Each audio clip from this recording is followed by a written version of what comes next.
कहते हैं कांग्रेस में जाने के बाद महाराज भाई साहब बन गए। ये तो किसी के भाई किसी का बेटा निकले।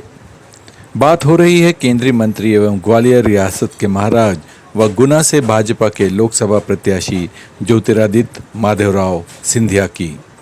स्वभाव से मूलतः संवेदनशील, खासकर अपनों के लिए, जिसे अपना परिजन मान लिया, उसके लिए सदैव मुखिया की तरह खड़े रहने का गुण अब सार्वजनिक भी हो चला।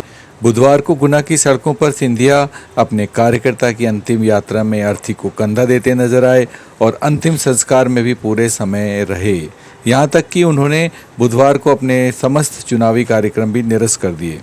सिंधिया के व्यक्तित्व में यह गुण नैसर्गिक रूप से है। शायद इसलिए 2 दशकों से ज़्यादा के सार्वजनिक जीवन में उन्होंने ना तो किसी और नेता के कुनबे में सेंधमारी की और न ही अपने कुनबे में कोई कमी होने दी। यह बात अलग है कि सिंधिया को अपने परिजनों के प्रति संवेदनशीलता और आत्मीय का रिश्ता अब सार्वजनिक होने लगा है। प्रसंगवश कलम उठी गई है तो कल यानी मंगलवार को सिंधिया अपने चुनाव क्षेत्र गुना में कार्यक्रम में व्यस्त थे। इस बीच खबर आई कि भाजपा के वरिष्ठ कार्यकर्ता और जिला महामंत्री आनंद रघुवंशी, कमलेश यादव और मनोज धाकड़ को एक सड़क दुर्घटना में कार ने रौंद दिया। जैसे ही सिंधिया को इसकी सूचना मिली, तुरंत वे अस्पताल पहुंचे, लेकिन उपचार के दौरान आनंद रघुवंशी और यादव जी की मृत्यु हो गई।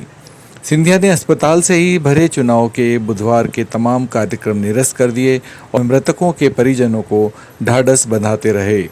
परिवार के मुखिया के रूप में सिंधिया ने आज रघुवंशी की अंतिम यात्रा में अर्थी को कंधा दिया और शमशान में अंतिम संस्कार में भी पूरे समय मौजूद रहे। बहरहाल 4 साल पहले कांग्रेस से भाजपा में शामिल होने पर कांग्रेसियों को यह कहते सुना जाता है कि सिंधिया कांग्रेस में महाराज थे, भाजपा में आकर भाई साहब बन गए। इस पर सिंधिया कहते हैं, मुझे अपने पुरखों के गौरवशाली इतिहास और योगदान पर गर्व है। महाराज मेरे लिए अतीत का शब्द है। मेरा नाम ज्योतिरादित्य सिंधिया है। मेरे लिए किसी का भाई, किसी का बेटा होने से बड़ी उपाधि और क्या हो सकती है। मैं तो सभी का भाई और बेटा बनना चाहता हूँ। मेरा आकलन मेरे काम के आधार पर किया जाए।